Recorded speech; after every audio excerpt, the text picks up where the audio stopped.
आज प्रधानमंत्री नरेंद्र मोदी रेडियो पर करेंगे मन की बात। 10 साल के आखिरी मन की बात कार्यक्रम में किसानों और कृषि कानूनों पर हो सकती है चर्चा। आंदोलनकारी किसानों ने ताली बजाकर कार्यक्रम के विरोध का किया है ऐलान। किसान संगठन 29 दिसंबर को सुबह 11 बजे सरकार से बातचीत को तैयार। संयुक्त किसान मोर्चा ने सरकार को लिखी चिट्ठी। कृषि राज्य मंत्री कैलाश चौधरी ने प्रस्ताव का स्वागत किया। आंदोलन कर रहे भारतीय किसान यूनियन के प्रवक्ता राकेश टिकैत को जान से मारने की धमकी। राकेश टिकैत ने कहा, बिहार से आया फोन कॉल। गाजियाबाद के कौशाम्बी थाने में अज्ञात शख्स के खिलाफ दर्ज कराई गई शिकायत। मध्य प्रदेश विधानसभा के सत्र की तैयारियां। विधानसभा में आज होगी बीजेपी और कांग्रेस की बैठक। प्रोटेम स्पीकर करेंगे अध्यक्षता। सत्र को सुचारू रूप से चलाने पर हो सकती है बातचीत। सीएम भूपेश बघेल का जांजगीर चांपा बलौदाबाजार दौरा। आज पामगढ़ और सिमगा में होने वाले गुरु घासीदास जयंती कार्यक्रम में होंगे शामिल। गृह मंत्री अमित शाह की पूर्वोत्तर दौरे का दूसरा दिन। दौरे के पहले दिन असम की बदहाली के लिए कांग्रेस को ठहराया था जिम्मेदार। कहा, अलगाववाद की बात करने वाले चुनाव में फिर से चेहरा और रंग रूप बदल कर आएंगे। शिवराज कैबिनेट ने धर्म स्वतंत्र विधेयक 2020 को मिली मंजूरी। सरकार के मुताबिक नए विधेयक में बनाए गए 19 प्रावधान अब जबरन धर्मांतरण पर किए गए विवाह होंगे रद्द। धार्मिक स्वतंत्रता विधेयक को मंजूरी मिलने पर शिवराज सिंह का दावा। कहा, अवैध रूप से धर्म परिवर्तन नहीं चलेगा। नाबालिग बच्चियों पर अत्याचार की घटनाएं बर्दाश्त नहीं की जाएंगी। एमपी की संस्कृति मंत्री उषा ठाकुर ने लव जिहाद के खिलाफ बिल का किया स्वागत। उषा ठाकुर ने कहा, माताओं बहनों और आने वाली पीढ़ी के मानवीय अधिकार कोई छीन नहीं पाएगा। एमपी कांग्रेस ने बैलेट पेपर से निकाय चुनाव कराने की मांग की। बैलेट पेपर से वोटिंग की मांग को लेकर चुनाव आयोग को सौंपा ज्ञापन। कांग्रेस के बैलेट पेपर से चुनाव की मांग पर बीजेपी का हमला। कहा, कांग्रेस नगर निकाय चुनाव से पहले ही हार मान चुकी है।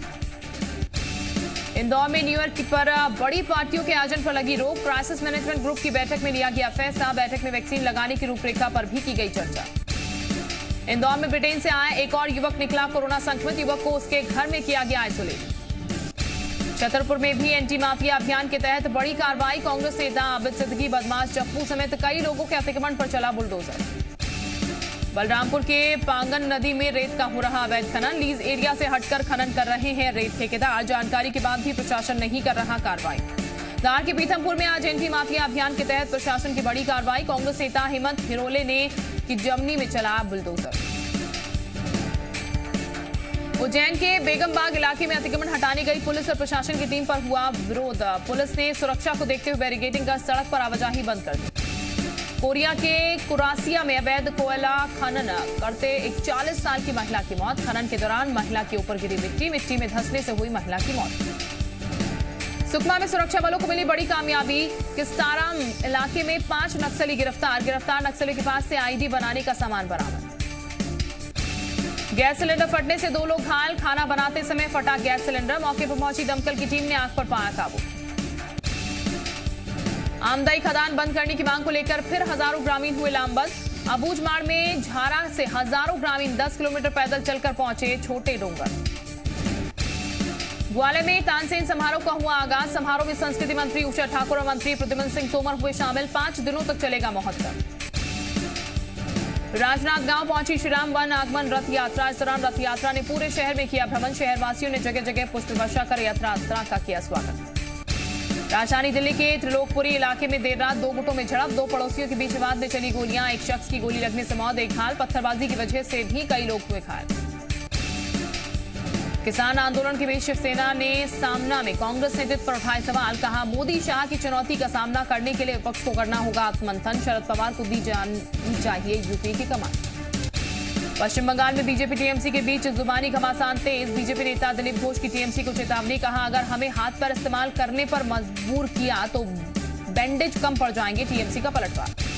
कोरोना का नया स्ट्रेन फैलने के बाद जापान में 28 दिसंबर से विदेशी नागरिकों के एंट्री पर बैन। यूरोप के 8 देशों में फैला नया स्ट्रेन। एक हफ्ते में ब्रिटेन से भारत आए 8 लोग कोरोना संक्रमित।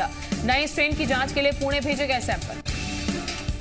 31 दिसंबर को सीबीएसई बोर्ड की 10 और 12वीं की परीक्षाओं की तारीखों का ऐलान करेंगे शिक्षा मंत्री रमेश पोखरियाल निशंक। जून 2021 में होगी पश्चिम बंगाल बोर्ड की 10वीं और 12वीं की परीक्षा। 28 और 29 दिसंबर को दिल्ली, पंजाब, हरियाणा, चंडीगढ़ में कड़ाके की ठंड का अलर्ट। 28 से 30 दिसंबर तक सुबह के वक्त रहेगा घना कोहरा। 27 और 28 दिसंबर को हिमाचल प्रदेश, उत्तराखंड बर्फबारी का अनुमान। आज बॉलीवुड के भाईजान सलमान खान का जन्मदिन। पनवेल में फार्म हाउस के बाहर केक काटकर मनाया जश्न।